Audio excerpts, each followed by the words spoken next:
নমস্কার বন্ধুরা, কথা রেখেছি কিন্তু গত সপ্তাহে গল্প এসছে এবং এই সপ্তাহেও গল্প আসছে। আজকে 6 সেপ্টেম্বর অর্থাৎ শনিবার, কিন্তু শনিবার আমাদের সাধারণত গল্প এসে থাকে। তবে এই সপ্তাহের জন্য আমাদের গল্পটা আসছে আগামীকাল ঠিক রাত 10:30টায়, মানে 7 সেপ্টেম্বর রবিবার রাত 10:30টায়। এবার কার গল্প?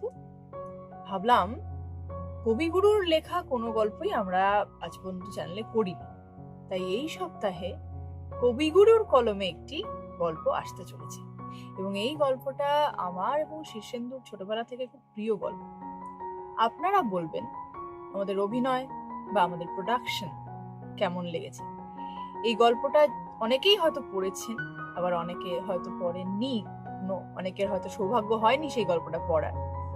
পোস্টারটা দিয়ে দিলাম, আপনারা অবশ্যই কিন্তু শুনবেন এবং বহুদিন বাদে শীর্ষেন্দুর ন্যারেশনে গল্প শুনতে পাবেন। শুধু শীর্ষেন্দু নয়, শীর্ষেন্দুর পাশাপাশি আছে শুভদীপ দা এবং আমি। সাথে থাকুন, শুনতে থাকুন ওয়েল অফ টেলস। টাটা।